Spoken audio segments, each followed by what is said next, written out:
नमस्कार मित्रांनो. आपण प्रेमी युगलामध्ये असं कधी पाहिलंय का, की एक भरपूर बोलका असतो आणि दुसरा अगदी शांत. एक मनातलं सगळं काही सांगून मोकळा होतो आणि दुसरा थोडंफार मनातच ठेवतोय की काय असं वाटतं. एकाचं प्रेम प्रत्यक्ष दिसतं आणि एकाचं प्रेम कसं काही वरवरचं दिसून येत नाही. एक मितभाषी असला तरी थोडंसं कधी-कधी त्याचं बोलणं सुद्धा टोचून असतं. परंतु ते दुसऱ्याला भावतं. आता या दोघांमध्ये प्रेम नेमकं कशाच्या जोरावर होतं? एकाचं दुसऱ्यावर प्रेम असतं आणि दुसऱ्याचं नसतं का? असं मात्र नाही. प्रेमामध्ये दोघेही तेवढेच समाधानी असतात. आपण चर्चा करतो आहोत कर्क राशीचा पुरुष आणि वृश्चिक राशीची स्त्री यांचं प्रेमही अशाच प्रकारे असतं. अर्थात भावनांच्या आधारे किंवा प्रत्यक्ष जर का तुम्ही पाहायला गेलात तर ही दोघेही अगदी टोक आहे. परंतु तरीही त्याच्यामध्ये प्रेमाचं नातं हे फुलतं. मग यामागची कारणं कोणती आहे? आणि प्रेमाचं फुललेलं नातं हे तशाच प्रकारे पुढे न्यायला हवं, याकरता नेमकं काय करायला हवं? दोघांचे जे संपूर्णपणे व्यक्तिमत्वाची नेमकी कशा प्रकारचे असतात, या सर्व संदर्भातली खुलासेवर चर्चा आपण या व्हिडिओमध्ये करणार आहोत. तसं पाहिलं तर दोन्ही ज्या राशी आहे म्हणजे कर्क रास आणि वृश्चिक रास या दोन्ही ज्या राशी आहे या परस्पर त्रिकोण योगामध्ये येणाऱ्या राशी आहे किंवा नवपंचम योगामध्ये येणाऱ्या राशी आहेत. याचा अर्थ साधा सोपा सरळ असाच आहे की दोघांमध्ये अशा काही गोष्टी असतात की ज्या दोघांना बांधून ठेवतात, एकमेकांचे विचार पटतात किंवा त्यांच्या अंतस्थ अशा काही भावना असतात की ज्या एकमेकांना बांधून ठेवतात. त्या नेमक्या कोणत्या असतात? तर सुरुवातीला आपण चर्चा करू की कर्क राशीचा जो पुरुष आहे त्याचं संपूर्ण व्यक्तिमत्व नेमकं कशा प्रकारचं असतं. कर्क राशीच्या पुरुषाबद्दल सांगायचं झालं तर व्यक्तिमत्व अतिशय छान असतं, अतिशय सुंदर असतं आणि मन सुव्यवस्थित नेटपेट टापटीप स्वच्छ असतं. कपड्याची त्याची आवड सुद्धा खूप चांगली असते आणि थोडंसं मवाळ अशा प्रकारचं हे व्यक्तिमत्व असतं. म्हणजे कर्क राशीच्या पुरुषांमध्ये ते दिसायला सुंदर असतात, व्यक्तिमत्व चांगलं असतं. पॅशनच्या बद्दल सांगायचं झालं तर फारशी काय ओढ नसते पॅशनबद्दल. मात्र त्यांचं जे सौंदर्य असते किंवा त्याचं ते दिसणं असतं ते अभिजात असतं. त्याच्यामुळे कुठल्याही प्रकारचं जरी ड्रेसिंग केलं तरी ते त्यांना भावतं. आणि याच्या जोडीला त्यांची वाणी किंवा त्यांचं बोलणं, संवाद साधण्याची त्यांची कला ही फार चांगली असते. म्हणजे एखादा व्यक्ती समोरचा कुठल्याही याच्यामधला असला, कुठल्याही व्यक्ती याच्यामधला म्हणजे कुठल्याही स्तरामधला जरा असला, तरी त्याच्याशी सहज ते संवाद साधतात. जी गोष्ट खूप चांगली आहे. त्याच्यामुळे आपोआपच दुसऱ्याला सेल्फ रिस्पेक्ट देण्याची जी भावना असते ती कर्क राशीच्या पुरुषांमध्ये खूप चांगल्या प्रकारे दिसते. आणि त्या जोडीलाच दुसरी महत्त्वाची गोष्ट म्हणजे एखाद्याला रिस्पेक्ट दिलं आणि स्वतःचा रिस्पेक्ट राखणं ही गोष्ट सुद्धा त्याच्यामध्ये खूप चांगली असते. आणि कुठल्याही विषयावरती तासन तास बोलण्याची जी कला आहे ही कर्क राशीच्या पुरुषांमध्ये खूप चांगल्या प्रकारची दिसून येते. आणि सगळ्यात महत्त्वाची गोष्ट म्हणजे एम्पॅथी. दुसऱ्यांच्या भावनेशी जुळवून घेण्याची जी वृत्ती आहे ही कर्क राशीच्या पुरुषामध्ये अतिशय चांगल्या प्रकारे दिसून येते. हा भाग सहसा इतर राशीमध्ये दिसून येत नाही. म्हणजे समोरचा जर का दुःखात असेल, कष्टात असेल, तर त्याची भावना प्रत्यक्ष बोलून दाखवणं नाही तर प्रत्यक्ष जाणवणं, हा जो भाग आहे हा भाग कर्क राशीच्या पुरुषांमध्ये अतिशय चांगल्या प्रकारे दिसून येतो. याच्या जोडीला त्याचं जे बोलणं, वागणं आहे ते सुद्धा खूप चांगलं असतं, ट्रान्सपरंट असतं, थोडेसे भावनाशील असतात. आता जसं सांगितलं तसं दुसऱ्याच्या दुःखाने ते द्रवित होणारे असतात. तिसरी महत्त्वाची गोष्ट म्हणजे थोडीशी प्रॅक्टिकल असतं पैशाच्या संदर्भामध्ये. म्हणजे पैसे कुठे कधी खर्च करायचे याची त्याचं त्यांना भान चांगल्या प्रकारे असतं. तर पैशाची जी गोष्ट आहे किंवा आर्थिक संदर्भामध्ये सुद्धा ही सजग अशा प्रकारची रास आहे. आणखीन एक महत्त्वाची गोष्ट म्हणजे कर्क राशीचा जो पुरुष आहे हा मेहनती आहे. ही गोष्ट अत्यंत महत्त्वाची. जरी तो तुम्हाला भावनाशील दिसला किंवा त्याचं सौंदर्य किंवा त्याचं दिसणं जरी चांगलं असलं, तरी मेहनत करणारे असतात. ही गोष्ट अत्यंत महत्त्वाची आहे. त्यांच्या देखील त्यांचा एकच वीक पॉईंट असतो, ते म्हणजे त्यांची फॅमिली किंवा त्यांचं कुटुंब. घरातील व्यक्ती किंवा खास करून आईकडे त्यांचा जो ओढा असतो, तो भरपूरसा जास्त असतो आणि आईचं सुद्धा यांच्यावरती जे प्रेम असतं, ते थोडंसं जास्तच असतं. त्यामुळे त्या दोघांमध्ये एक वेगळ्याच प्रकारचे जे नातं आहे ते दिसून येतं. फक्त केवळ दृष्टीने सुद्धा ते एकमेकांमधले काही जे प्रॉब्लेम असेल ते आनंदात आहेत किंवा दुःखात आहेत हे त्यांना समजून येतं. तर हा जो भाव आहे हा भाव कर्क राशीच्या पुरुषांमध्ये खूप चांगल्या प्रकारे दिसून येतो. विश्वास टाकणं जे की प्रेमामध्ये अतिशय महत्त्वपूर्ण गोष्ट आहे, ती गोष्ट कर्क राशीच्या पुरुषांमध्ये अतिशय चांगल्या प्रकारे दिसून येते. आता या राशीमध्ये एकंदरीत 3 नक्षत्र आहेत. पहिले जे आहे ते पुनर्वसू. पुनर्वसू नक्षत्राचं चौथं चरण हे कर्क राशीचं पहिलं चरण येतं की ज्याला आपण वर्धत्व नवमांश असं सुद्धा म्हणतो. दुसरं जे नक्षत्र आहे ते पुष्य आणि तिसरं आहे ते आश्लेषा. तर पुनर्वसू नक्षत्राचे जे पुरुष असतात हे थोडेसे ज्याला आपण बुजरी वगैरे म्हणतो तसा होऊ शकतो. हे थोडेफार बुजरी असतात विचाराच्या बाबतीत किंवा एखाद्या त्यांच्या व्यक्तिमत्वामध्ये थोडंसं डिपेंडन्सी यांच्यामध्ये जास्त असते. बिनधास्तपणा किंवा कोणालाही भिडण्याची जी ताकद असते ही तेवढीशी मात्रच असते. परंतु एवढं असून सुद्धा हृदयाचे खूप चांगले असतात. ट्रान्सपरन्सी यांच्यामध्ये खूप चांगले असते. थोडंसं एखाद्या गोष्टीत निर्णय घेताना बॅकफुटला थोडासा जास्त विचार करतील. परंतु जे काही निर्णय घेते ते कायम राहते. ही गोष्ट खूप चांगली असते. एखाद्या व्यक्तीबद्दलचे त्यांच्या मनात असणारे जे विचार असतात ते भरपूर चांगले असतात. म्हणजे एखाद्या व्यक्तीबद्दल अपरोक्ष काही बोललं किंवा वाईट बोलणं हा प्रकार त्याच्यामध्ये सहसा नसतो. देवभोयस का धार्मिक आध्यात्मिक गोष्टींवरती विश्वास त्यांचा जबरदस्त असतो. कधी कधी त्याच्याबद्दलची त्यांना अनुभव सुद्धा येतात. अर्थातच मवाळ जी प्रवृत्ती आहे ही जास्त तुम्हाला पुनर्वसू आणि पुष्य या 2 नक्षत्राच्या पोषणमध्ये पुढे जास्तच दिसून येईल. त्यानंतरचं जे नक्षत्र आहे ते आहे पुष्य नक्षत्र. आणखी जे पुनर्वसू नक्षत्र आहे त्याच्यामध्ये ज्याला आपण लक फॅक्टर वगैरे म्हणतो तो भाग खूप चांगला असतो. म्हणजे बऱ्याच वेळा तुम्हाला जाणवेल की पुनर्वसू नक्षत्राचे जे पुरुष आहेत ते एवढे स्ट्रिक्ट नाही, तेवढे डिसिप्लिन नाही की जे एखाद्या सक्सेससाठी किंवा यशासाठी खूप महत्त्वपूर्ण गुणधर्म आहेत ते थोडेसे कमी दिसतील. परंतु ज्याला आपण लक फॅक्टर म्हणतो तो पुनर्वसू नक्षत्रामध्ये अतिशय चांगल्या प्रकारचा असतो. आणि पुनर्वसू नक्षत्राचे जे पुरुष असतात आईचे खूप लाडके असतात. त्यांना तुम्ही ममाज व्हॉइस सुद्धा बोलू शकता. दुसरं जे नक्षत्र आहे ते आहे पुष्य नक्षत्र. अर्थात पुष्य नक्षत्रामध्ये सुद्धा पुनर्वसू नक्षत्राप्रमाणे बरेचसे गुणधर्म दिसतात. म्हणजे देवावर विश्वास ठेवणं, देवबळ असणं किंवा समोरच्याबद्दल चांगली वृत्ती बाळगणं. परंतु त्याच्यामध्ये लिडरशिप क्वालिटीज वगैरे असते. त्याच्यामध्ये जी दमखम असतो तो जबरदस्त असतो. तो तुम्हाला त्यांच्या वारण्या बोलण्यावरून दिसणार नाही, परंतु प्रत्यक्ष कृतीमधून मात्र निश्चित दिसेल. घरच्याची जी जबाबदारी असते ती जबाबदारी पुनर्वसू नक्षत्रांच्या पुरुषांवरती जास्त प्रमाणात आहे. कुठल्या ना कुठल्या तरी घरातली ज्या व्यक्तीचा त्याची जबाबदारी येऊ शकते. आणि चालीरीती किंवा ज्या रूढी परंपरा असतात ते सांभाळणारे ही दोन्ही नक्षत्र आहेत खरं तर, पुनर्वसू आणि पुष्य. आणि यांच्यामध्ये मगाशी सांगितल्याप्रमाणे लीडरशिप क्वालिटीज असते. सिंगल हँडेडली हे जीवन जगू शकतात. कोणती डिपेंडन्सी याच्यामध्ये दिसत नाही, जी की खूप चांगली गोष्ट आहे. आणि थोडंसं म्हणजे घरच्याबद्दल किंवा फॅमिलीबद्दलचं कुठलं ना कुठलं दुःख हे मनात घेऊन जातात. ते खरं तर त्या दुःख कुणाला सांगत नाही, परंतु दुःख किंवा ती जी यातना असते ती त्यांच्या मनात थोडीफार दिसून येते. परंतु थोडेसे मवाळ असतात. परिस्थिती तशी आली तर एखाद्या कुठल्याही परिस्थितीला बिनधास्तपणे सामोरे जाण्याची जी वृत्ती आहे ती त्याच्यामध्ये असेल. परंतु बेबेरदारपणा किंवा बेफिक्रीपणा ही वृत्ती त्याच्या एकत्रित व्यक्तिमत्वात तुम्हाला दिसणार लागली. आश्लेषा नक्षत्राबद्दलची जी गोष्ट आहे ती थोडीशी वेगळी आहे.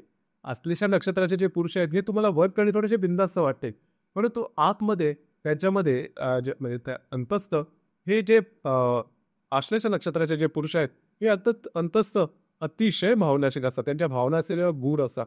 तुम्हाला तशा सहसा दिसून येत नाही. बऱ्याच वेळेस असं पण दिसून येतं की आश्लेषा नक्षत्राचे जे पुरुष आहेत त्यांचं आणि आईचं सहसा पटत नाही किंवा आईचं सुख कमी मिळणं, आईपासून लांब राहणं अशा प्रकारचे सुद्धा काही अनुभव येऊ शकतात किंवा अशा प्रकारचे काही गोष्टी दिसू शकतात.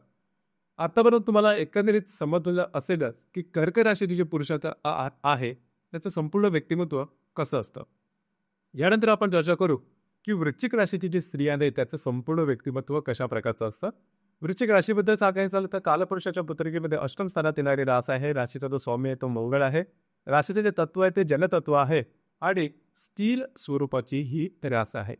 तर आणि यांच्यामध्ये सुद्धा सगळ्यात पहिली आणि महत्त्वाची गोष्ट म्हणजे त्यांचं सौंदर्य यांचं अतिशय चांगलं असतं. म्हणजे फोटोजेनिक चेहरा ज्याला आपण म्हणतो तो वृश्चिक राशीच्या स्त्रीमध्ये तुम्हाला दिसू शकतो. दुसरी महत्त्वाची गोष्ट म्हणजे थोडीशी तिखट असतात. म्हणजे यांची वाणी तिखट होते, मुळात ती नसते. समोरचा माणूस जर का वेगळा वागायला लागला यांनी प्रत्येक व्यक्तीला एक लिमिट किंवा एक ज्याला आपण त्याची मर्यादा आखून ठेवलेली असते.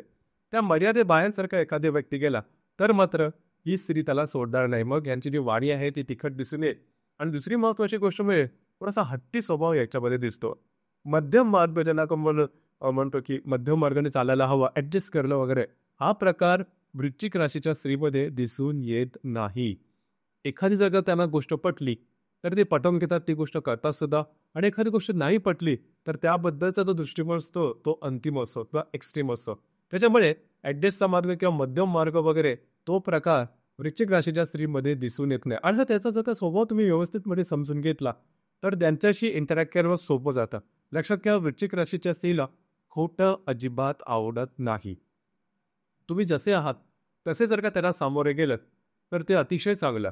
म्हणजे त्यांनी आपल्याला आपल्याशी बोलावं किंवा आपल्याचे मैत्रीपूर्ण संबंध करावेत याकरता जर का तुम्ही खोटं नाटं जर का त्यांच्यासमोर काय केलं आणि पुढे जाऊन जर का त्यांना तसं समजलं तर ते लगेचच्या लगेच ते जे नातेसंबंध आहे ते तिकडेच संपवतील. जो मगाशी त्यांचा मी गुणधर्म सांगितला की टोपाचे स्वभाव. तर हा यांच्या बाबतीमध्ये महत्त्वपूर्ण अर्थात हा जो गुण आहे तो चांगला आहे, परंतु आपल्याला थोडासा एक्स्ट्रीम वाटू शकतो. तर ही गोष्ट थोडीशी आहे त्यांच्यामध्ये. दुसरी महत्त्वाची गोष्ट म्हणजे कर्तृत्वपणाची जी भावना असते ती वृश्चिक राशीच्या स्त्रीमध्ये अतिशय चांगली असते. स्वतःच्या हिमतीवरती पुढे जाणाऱ्यात आहे, कितीही कष्ट उपसणारी ही रास आहे. या राशीला जर का तुम्ही व्यवस्थितपणे समजून घेतलं तर त्यांच्याशी इंटरॅक्ट करणं तुम्हाला बऱ्याच प्रमाणात सोपं जाऊ शकेल. दुसरी महत्त्वाची गोष्ट म्हणजे सिक्रेटिव्ह असतात. मनातलं लवकर सांगत नाही. त्यांचं व्यक्तिमत्व नेमकं कशा प्रकारे आहे, त्यांच्या आवडीनिवडी नेमक्या कोणत्या आहेत, काय आहेत, हे तुम्हाला वरकरणी तशा समजून येणार नाही. ज्यावेळेस तुम्ही त्यांच्याशी इंटरॅक्ट करा त्यावेळेस त्यांचं नेहमी वॉचफुल आईज असतात. म्हणजे त्यांचं तुमच्यावरती बारीक निरीक्षण असतं. म्हणजे तुमचे हावभाव, तुमचं वागणं, तुमचं बोलणं, तुम्ही जे बोलत आहात प्रत्यक्षात त्याचे अनुभव येत आहेत की नाही याचं संपूर्ण बारीक निरीक्षण करते आणि त्यानंतर ठरवतील की तुमच्यावरती विश्वास ठेवायचा की नाही. अर्थात समोरच्या व्यक्तीवरती विश्वास ठेवण्याचे त्यांचे स्वतःचे असे मापदंड असतात आणि जर का त्या मापदंडामध्ये तुम्ही बरोबर उतरलात तरच ते तुमच्याबरोबर इंटरॅक्ट करतील, नाहीतर नाही. ही गोष्ट फार महत्त्वाची आहे. आणि आत्ता जी गोष्ट मी मगाशी सांगितली ती सिक्रेटिव्ह असतात. मनात ते लवकर सांगत नाही, परंतु याकरता त्याला चांगलंच म्हणायला हवं की म्हणजे वृश्चिक राशीची ज्या स्त्रिया असतात या ट्रस्टवर्दी असतात. तुम्ही यांच्यावरती विश्वास ठेवू शकता. म्हणजे जर का तुम्ही एखादी गोष्ट यांना सांगितली तर धरून चला ती गोष्ट त्यांच्या व्यतिरिक्त इतर कुणालाही समजणार नाही. अर्थात स्वतःबद्दलचे सुद्धा काही सिक्रेट्स हे घेऊन चालतात. प्रत्येक वृश्चिक राशीच्या स्त्रीकडे कुठल्या ना कुठल्या प्रकारचं स्वतः संदर्भाचं सिक्रेट्स नक्की असतं की जे सिक्रेट ते कुणालाही सांगत नाही. याच्यामध्ये कारण सुद्धा असं असतं की आपल्या मनातल्या काही गोष्टी किंवा सिक्रेट्स जर का आपण मला सांगितलं तर समोरचा माणूस आपल्याला जज करेल का किंवा समोरच्या व्यक्तीच्या मनात आपली इमेज काही वेगळी होईल का, ही थोडीफार भीती असते त्याच्या मनात. अर्थात आपली इमेज सांभाळणं ही गोष्ट वृश्चिक राशीच्या स्त्रीला अतिशय चांगल्या प्रकारे ठाऊक असते. आता थोडं नक्षत्राबद्दल होईल. नक्षत्राबद्दल सांगायचं झालं तर वृश्चिक राशीमध्ये एकंदरीत 3 नक्षत्र आहेत. विशाखा, अनुराधा आणि ज्येष्ठा. पैकी विशाखा नक्षत्राची जी स्त्री आहे ती तिखटच आहे. तसं बघितलं तर संपूर्ण ही राशीच थोडी तिखट आहे. परंतु विशाखा नक्षत्राचं कसं होतं की एकदा त्यांनी गोष्ट बोलली की ते टोक असतं, ते प्रमाण असतं. मग त्याच्याबद्दल ॲडजस्ट वगैरे करणं हा प्रकार अजिबात नसतो. परंतु कार्यकर्तृत्वाच्या बाबतीमध्ये विशाखा नक्षत्र हे जबरदस्त असतं. अर्थात राक्षसगिरी नक्षत्र आहे, त्याच्यामुळे स्वतःच्या हिमतीवरती पुढे जाणार आहे. अनुराधा नक्षत्राची जी स्त्री आहे किंवा अनुराधाचे प्रत्यक्ष नक्षत्र आहे, जे 4 चरण हे वृश्चिक राशीमध्ये येतात. तर अनुराधा नक्षत्राची जी स्त्री आहे ही थोडी मवाळ असते. म्हणजे जर का तुम्ही विशाखा आणि ज्येष्ठा या नक्षत्राची तुलना केली तर अनुराधा नक्षत्र बरंचसं मवाळ असतं आणि फ्रेंडशिपसाठी अतिशय चांगलं आहे. म्हणजे नातेसंबंधात म्हणा किंवा मैत्रीपूर्ण संबंधामध्ये हे मैत्रीला जागणारं अशा प्रकारचं नक्षत्र आहे. थोडंसं मवाळ असू शकतं, परंतु ह्याचं सुद्धा वागणं मला हे तसं व्यवस्थित पूर्ण तोकदार वगैरे असा जो स्वभाव आहे तो दिसणार नाही. यांचं राहणीमान अतिशय चांगलं असं सौंदर्य मताचे सांगितलं थोडंसं तिखट असू शकतं किंवा कॉस्मेटिक असू शकतं, परंतु त्यांचा सुद्धा चेहरा नजरेत भरण्यासारखा असतो. यानंतरचं जे नक्षत्र आहे ते आहे ज्येष्ठा. ज्येष्ठा नक्षत्र अतिशय तिखट आहे, लक्षात घ्या. म्हणजे त्यांचं वागणं बोलणं अगदी स्ट्रेट असतं, थोडंसं बेदरकारपणा ह्याच्यामध्ये दिसू शकतो, परंतु जे काय असते ते समोरासमोर आणि कर्तृत्वाची भावना ही जबरदस्त असते. सिंगल हँडली स्वतःचं आयुष्य हे म्हणजे स्त्री करू शकतात आणि स्त्री असून सुद्धा मागे हटणारं हे नक्षत्र अजिबात नाही. थोडंसं कधी यांच्यावर किती गोष्ट दिसून येते की गृहसौख्य कमी वेळेला किंवा मातेशी नातेसंबंध मनावर त्यावेळेस स्मूथ नसणं असा प्रकार यांच्या बाबतीत दिसून येऊ शकतो. परंतु एकंदरीत सांगायचं झालं तर दमखम राखणारं अशा प्रकारचं हे नक्षत्र आहे, तिखट आहे, लक्षात घ्या. या नक्षत्रात एकदा जर तुमच्याशी शत्रुत्व पत्करला किंवा नाही म्हटलं तर ते परत हो म्हणणं जवळजवळ कठीण होऊन बसतं. तर आतापर्यंत तुम्हाला समजलं असेल की वृश्चिक राशीची जी स्त्री आहे त्यांचे संपूर्ण व्यक्तिमत्व किंवा त्यांची विचारशैली नेमकी कशा प्रकारची असते. जसं की आपण चर्चा करतो आहोत की कर्क राशीचा पुरुष आणि जी वृश्चिक राशीची स्त्री यांच्यामध्ये कॉमन गोष्ट एकच आहे की जी खूप महत्त्वाची आहे. जसं मी मला असं सांगितलं की दोन्ही ज्या राशी आहेत त्या नवपंचम योगामध्ये येणाऱ्या राशी आहेत.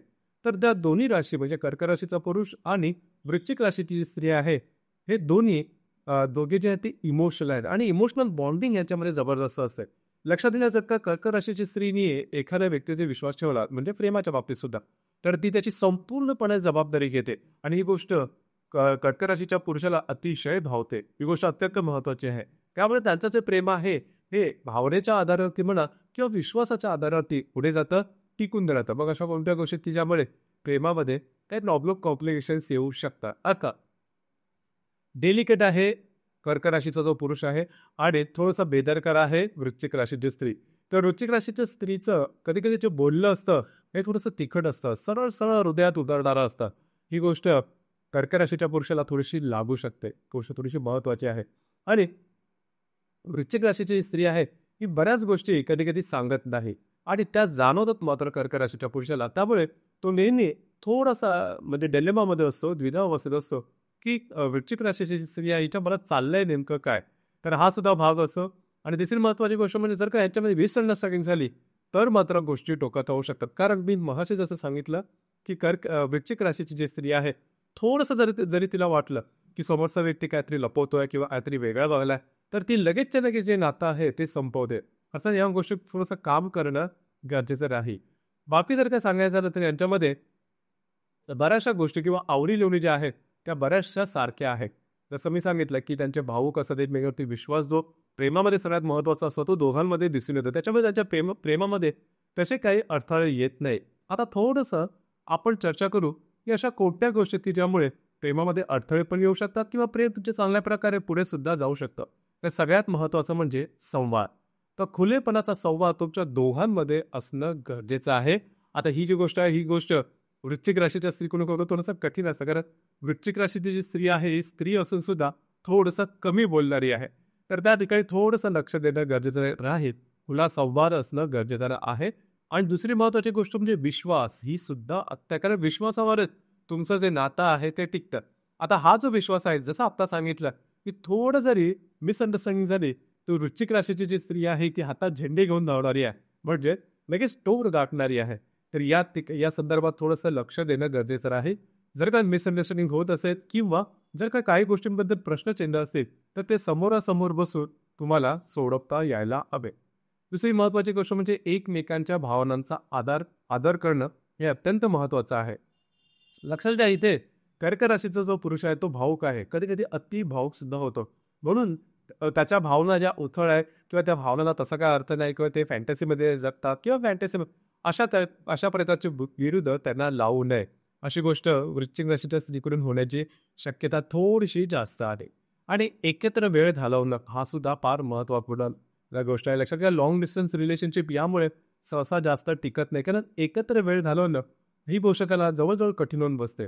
परंतु कुठल्याही रिलेशनशिपमध्ये एकत्र वेळ घालवण्यामुळे एकमेकांबद्दलचा आदर हा आपोआप तयार होतो आणि एकमेकांबद्दल जास्त तुम्हाला जाणून घेता येतं. याचप्रमाणे परस्परांना त्यांनी हाती घेतलेल्या ज्या काही गोष्टी असतील, ज्या काही जे काही गोष्टी ते करत असतील त्याबद्दल पाठिंबा देणं किंवा त्यांना प्रेस करणं ही गोष्ट सुद्धा फार महत्त्वाची आहे.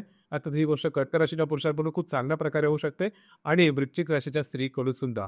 त्यामुळे या बाबतीत दोन्ही राशींना तसा काही प्रॉब्लेम नसतो. आणि तिसरी सगळ्यात महत्त्वाची गोष्ट म्हणजे शारीरिक आणि भावनिक जवळीक राखणं हा अत्यंत महत्त्वाची गोष्ट आहे. आणि दोघांमध्ये या गोष्टींबद्दलचं अट्रॅक्शन असणं सुद्धा महत्त्वाचं आहे. यानंतरची जी गोष्ट आहे ती म्हणजे जर का दोघांपैकी एकाकडून काही चूक होत असेल तर त्याला माफ करणं ही गोष्ट फार महत्त्वाची आहे. प्रेमामध्ये जो माणूस असतो तो आपलाच असतो. त्याच्यामुळे त्याची जर काय चूक जर काय माफ करण्याजोगी असेल किंवा जरी मोठी असेल तर ती समोरासमोर बसून तुम्ही त्याबद्दलच्या काही गोष्टी डिस्कस करू शकता, जेणेकरून तुमचं जे प्रेम आहे तुमच्या ज्या भावना आहेत त्या टोकाच्या होणार नाहीत. अर्थात ही जी गोष्ट आहे ही गोष्ट कर्क राशीच्या वृश्चिक राशीच्या स्त्रीने थोडंसं लक्षात घेणं गरजेचं आहे. एकमेकांबद्दल कृतज्ञता बाळगणं, एकमेकांचा सेल्फ रिस्पेक्ट राखणं ही गोष्ट अत्यंत महत्त्वाची आहे. लक्षात घ्या, वृश्चिक राशीसाठी सेल्फ रिस्पेक्ट फारच महत्त्वाचा आहे. ती गोष्ट जाणून घेणं अतिशय आवश्यक आहे. आणि कुठल्याही गोष्टीमध्ये जर का संघर्ष झाला जरी, म्हणजे असं नाही दोन वेगळ्या राशीची माणसं एकत्र आल्यानंतर कुठल्याही बाबतीमध्ये कुठल्याही मुद्द्यावरती संघर्ष होऊ शकतो किंवा त्यांचे मतभेद होऊ शकतात. जरी मतभेद झाले तर ते मतभेद कायमस्वरूपी हृदयात न ठेवता त्यावरती सकारात्मक त्याचं निराकरण सुद्धा करता यायला हवं. आणि ते जर का केलं तर अर्थातच तुमचे जे प्रेम आहे ते अतिशय व्यवस्थितपणे पुढे जाऊ शकतं. आणि शेवटची एक गोष्ट आहे ती म्हणजे एकच एका गोष्टीवरती थांबू नका. तुमच्या प्रेमामध्ये सतत काहीतरी नवीन गोष्टी करण्याचा प्रयत्न करा किंवा नवनवीन ठिकाणी भेटीगाठी देणं, एकमेकांना जास्त प्रमाणात लावून घेणं, ही गोष्ट सुद्धा प्रेमामध्ये तेवढीच महत्त्वाची आहे. तर याने हे जे सगळे आपण मुद्दे बघितले की त्यामध्ये काही सकारात्मक सुद्धा आहेत, काही थोडेसे नकारात्मक सुद्धा आहेत तुमच्या दोन्ही राशींकरता. त्यावरती थोडंसं काम करणं गरजेचं नाही. आता हे जर का तुम्ही व्यवस्थित केलं, तर तुमचं जे प्रेम आहे, तुमची जी रिलेशनशिप आहे, हे अतिशय व्यवस्थितपणे पुढे जाऊ शकेल. आलं तर एक थोडीशी मास्टर की ज्याला आपण म्हणतो, ती सुद्धा थोडीशी लक्षात घ्या, जेणेकरून तुमचे जे प्रेम आहे हे अतिशय चांगल्या प्रकारे दिसून येईल. पहिली महत्त्वाची गोष्ट म्हणजे वृश्चिक राशीच्या स्त्रीने हे नेहमी लक्षात ठेवायला हवं, की ज्यावेळेस ती कर्क राशीच्या पुरुषाच्या रिलेशनशिपमध्ये असेल, त्यावेळेस त्यांच्या घरच्या व्यक्ती ज्या आहेत, खास करून फॅमिली मेंबर्स किंवा खास करून त्यांची आई, याच्याबद्दल कधीही चुकूनही कुठल्याही प्रकारचे अपशब्द किंवा त्याचा अपमान होईल किंवा त्यांना थोडंसं कमी पडेल अशा प्रकारचे शब्द तुमच्या वागण्या बोलण्यात यायला नको. झालं असतं त्यांच्याबद्दल चांगल्या गोष्टी करा, जेणेकरून कर्क राशीचा पुरुष मग त्यानंतर खूपच नॉर्मल असं. आणि कर्क राशीच्या पुरुषाला हे सांगावं असं वाटतं की चुकूनही वृश्चिक राशीची स्त्री जर का चुकत जरी असली तरी ती जी चूक आहे ही ठळक शब्दात सांगू नका. त्यांचा मूड बघा आणि तुमचं जे बोलणं आहे ते माफक शब्दात आणि त्यांना न दुखवता अशाचा प्रकार तुम्ही मांडा. आणि म्हणजेच त्याचा जो सेल्फ रिस्पेक्ट आहे हा तुम्हाला राखता यायला हवा. या जरी गोष्टी जर का तुम्हाला जमल्या तर अर्थातच तुमचं जे रिलेशनशिप आहे हे अगदी व्यवस्थितपणे पुढे जाऊ शकेल. या व्यतिरिक्त जर काही प्रॉब्लेम कॉम्प्लिकेशन तुमच्या रिलेशनशिपमध्ये एक असेल तर त्याकरता तुमची जी कुंडली आहे ही फार थोडंसं गरजेचं ठरेल. कारण आत्तापर्यंत आपण ज्या काही गोष्टी बघितल्या त्या फक्त आणि फक्त राशीवरून बघितला. प्रत्येक कुंडलीमध्ये राशी व्यतिरिक्त म्हणजे चंद्रा व्यतिरिक्त बाकी सुद्धा 11 ग्रह असतात, ते वेगवेगळ्या राशी नक्षत्र असू शकतात आणि त्याप्रमाणे त्यांचे वेगवेगळे जे परिणाम आहेत ते सुद्धा असू शकतात आणि त्याद्वारे तुमची कुंडली बघून याचं योग्य ते निराकरण करता येऊ शकेल. तर मित्रांनो, हे होतं प्रेमामध्ये कर्क राशीचा पुरुष आणि वृश्चिक राशीची स्त्री जर का एकत्र असेल तर त्याचं जे प्रेम आहे कशा प्रकारे फुलायचं आहे या संदर्भातली चर्चा. धन्यवाद.